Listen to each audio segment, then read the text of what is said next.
Καλησπέρα σε όλους. Εύχομαι με την βοήθεια του Θεού να είστε όλοι καλά. Στο σημερινό μας επεισόδιο θα ασχοληθούμε με τα Σόδομα και τα Γόμορα. Ύστερα από την φιλοξενία του Αβραάμ που είδαμε στο προηγούμενο επεισόδιο, συνεχίζοντας την Παλαιά Διαθήκη, διαβάζουμε για την καταστροφή που έγινε στα Σόδομα και τα Γόμορα από τον ίδιο το Θεό. Τα Σόδομα και τα Γόμορα ήταν 5 πόλεις, όμως έχει επικρατήσει να μιλάμε για 2 από αυτές τις 5 πόλεις που ήταν οι πιο επιφανέστερες μεταξύ των 5 πόλεων. Αυτές οι 5 πόλεις είναι οι εξής: Σόδομα, Γόμορα, Αδαμά, Σεβοήμ και Βαλάκ. Αυτές οι 5 πόλεις βρίσκονται καταποντισμένες κάτω από τα νερά της Νεκράς Θάλασσας, η οποία βρίσκεται μεταξύ της Ιορδανίας και του Ισραήλ. Στη φιλοξενία του Αβραάμ, σύμφωνα με την Ορθόδοξη Εκκλησία μας, έχουμε την εμφάνιση της Αγίας Τριάδος.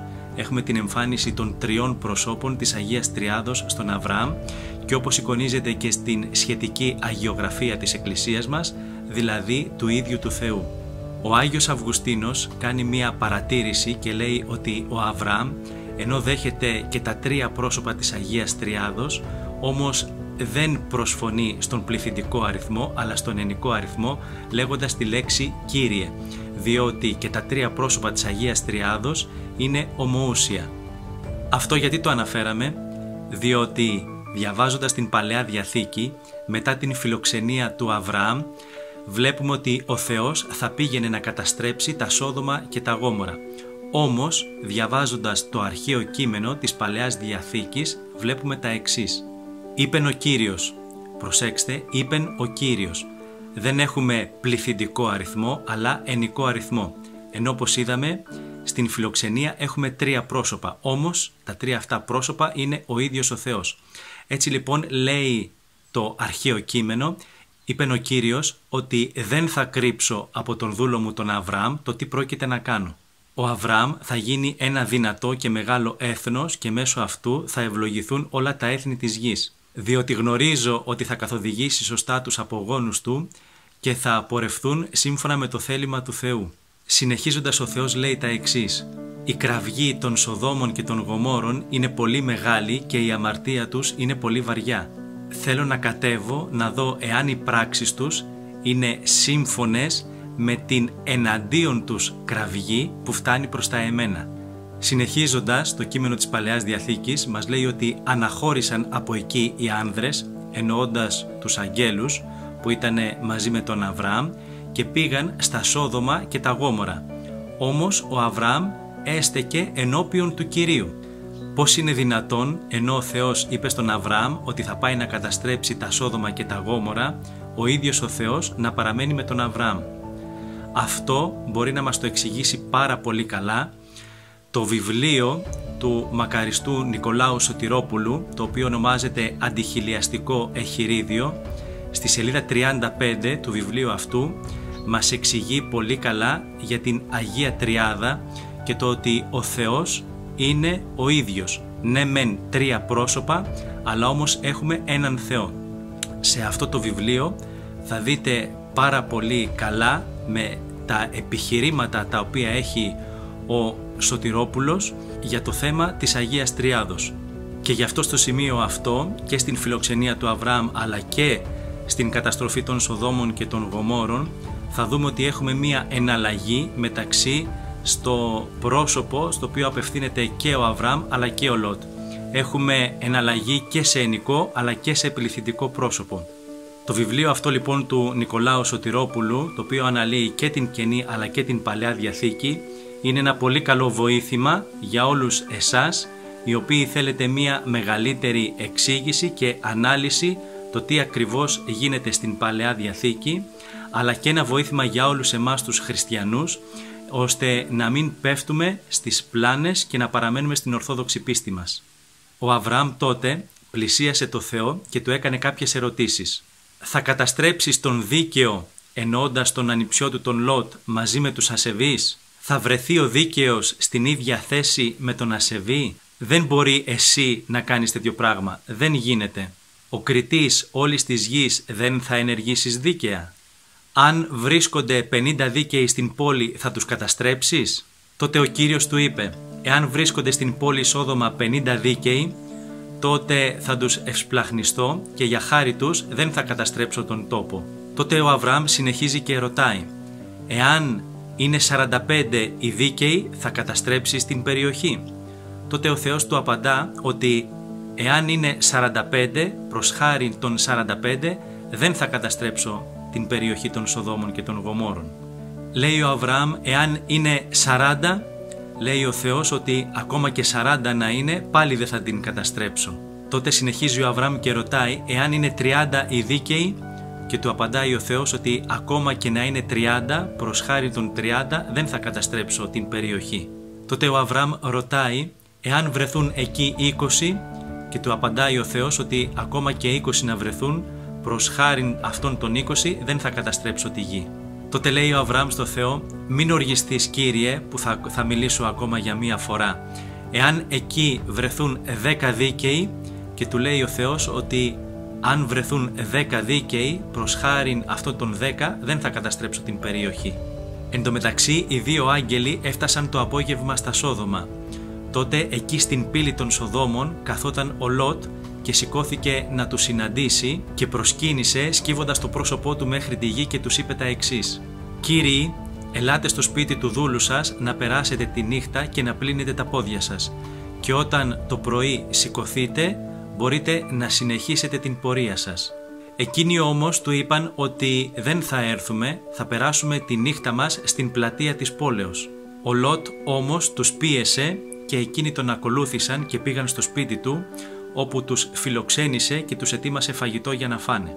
Πριν κοιμηθούν το βράδυ, περικύκλωσαν το σπίτι του Λότ οι Σοδομίτες, νέοι, γέροι και σε όλη την ηλικία άνθρωποι και όλος ο λαός των Σοδόμων.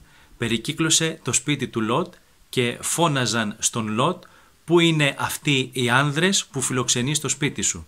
Βγάλε τους έξω, διότι θέλουμε να συνευρεθούμε μαζί τους». Τότε ο Λότ βγήκε έξω από το σπίτι και έκλεισε την πόρτα και λέει σε όλους τους Σοδομίτες, «Έχω 2 κόρες οι οποίες είναι παρθένες. Πάρτε τες και κάντε τες ό,τι θέλετε. Στους άνδρες όμως αυτούς τους οποίους φιλοξενώ μην τους κάνετε κακό, διότι είναι φιλοξενούμενοι μου». Τότε εκείνοι αγρίεψαν με το Λότ και τα έβαλαν μαζί του και του είπαν ότι «Εσύ είσαι ξένος εδώ στην περιοχή μας, θα μας κάνεις και τον κριτή τώρα?» Και προσπάθησαν με την βία να προσπαθήσουν να μπουν μέσα στο σπίτι του Λότ. Όμως οι άνδρες, δηλαδή οι άγγελοι, άρπαξαν τον Λότ και τον έβαλαν μέσα στο σπίτι και έκλεισαν την πόρτα.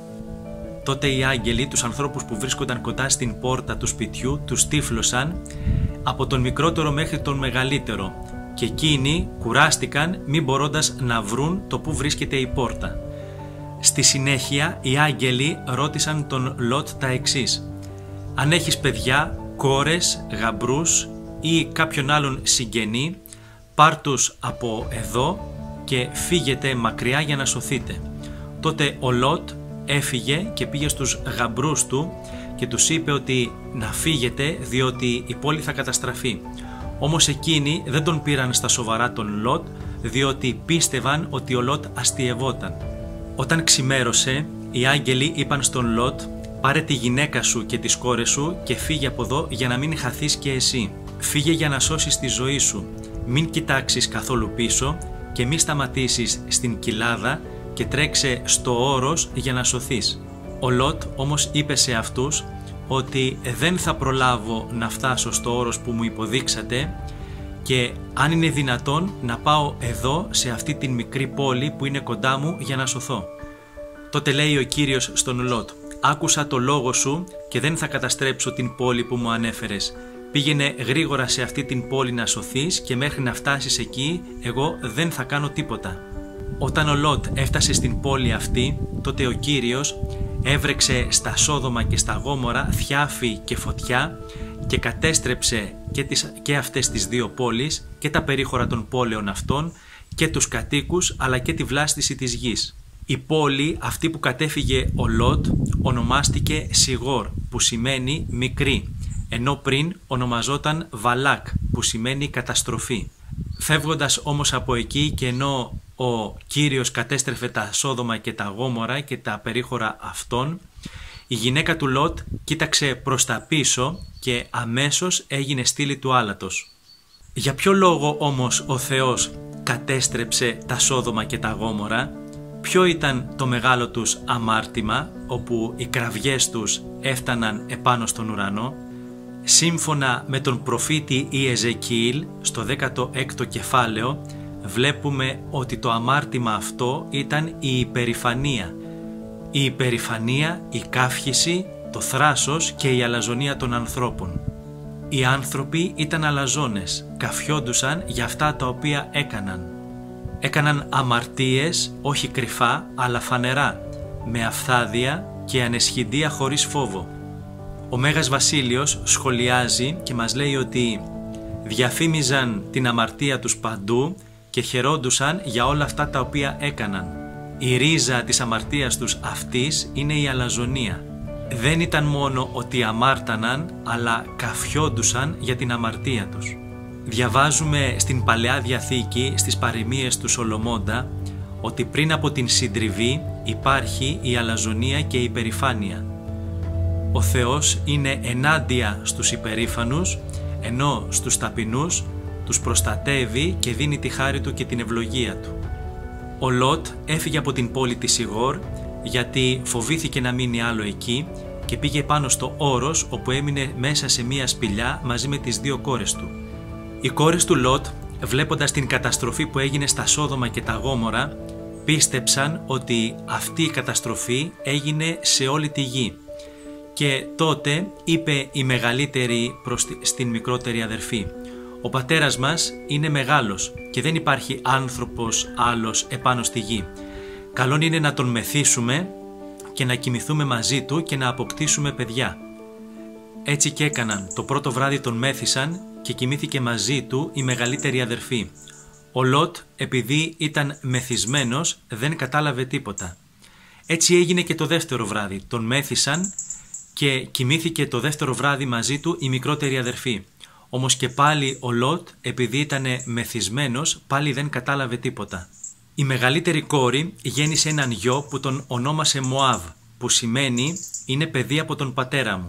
Η μικρότερη γέννησε έναν γιο που τον ονόμασε Αμάν, που σημαίνει ότι είναι παιδί από την ίδια μας την οικογένεια. Με το περιστατικό αυτό του Λότ και τις κόρες του εξηγείται γιατί ο Θεός απέκλεισε τον Λότ και τους απογόνους του από τον λαό του Θεού. Ενώ, όπως είδαμε και πιο πριν, ευλόγησε τον Αβραάμ, ο οποίος θα γίνει μεγάλο έθνος και εκείνος αλλά και οι απογονοί του. Απέκλεισε τον Λότ διότι εδώ έχουμε το αμάρτημα της αιμομιξίας. Το οποίο αμάρτημα της αιμομιξίας θα το απαγορεύσει ο Θεός στον Μωυσή και στους Ισραηλίτες πηγαίνοντας προς την γη της Χαναάν, όπου εκεί εξηγεί ο Θεός στον Μωυσή για το συγκεκριμένο αμάρτημα και το οποίο πλέον δεν θα πρέπει να γίνεται. Όμως για το αμάρτημα αυτό το οποίο έκανε ο Λότ, ο Θεός τον συγχώρεσε. Και για να δείτε το πώς τον συγχώρεσε, σας προτείνω να δείτε το βίντεο που έχει κάνει στο κανάλι μας ο Γέροντας Νεκτάριος με τίτλο «Ο Τίμιος Σταυρός, πώς φτιάχτηκε και το τι συμβολίζει». Σε αυτό το βίντεο θα δείτε με ποιον τρόπο συγχώρεσε ο Θεός το αμάρτημα του Λότ. Όπως επίσης θα δείτε πώς συνδέεται ο Τίμιος Σταυρός, το τίμιο ξύλο που σταυρώθηκε ο Χριστός μας, με τον Λότ. Αυτά είχαμε να σας πούμε στο σημερινό μας επεισόδιο. Ευχαριστούμε που ήσασταν και σήμερα μαζί μας. Για όσοι ήρθατε για πρώτη φορά στο κανάλι μας, να γραφτείτε συνδρομητές, να πατήσετε και το καμπανάκι, ώστε να σας έρχονται ειδοποιήσεις για καινούργια ψυχοφέλιμα βίντεο που ανεβάζουμε στο κανάλι μας. Τα υπόλοιπα θα τα πούμε την επόμενη φορά. Μέχρι τότε να είστε όλοι καλά.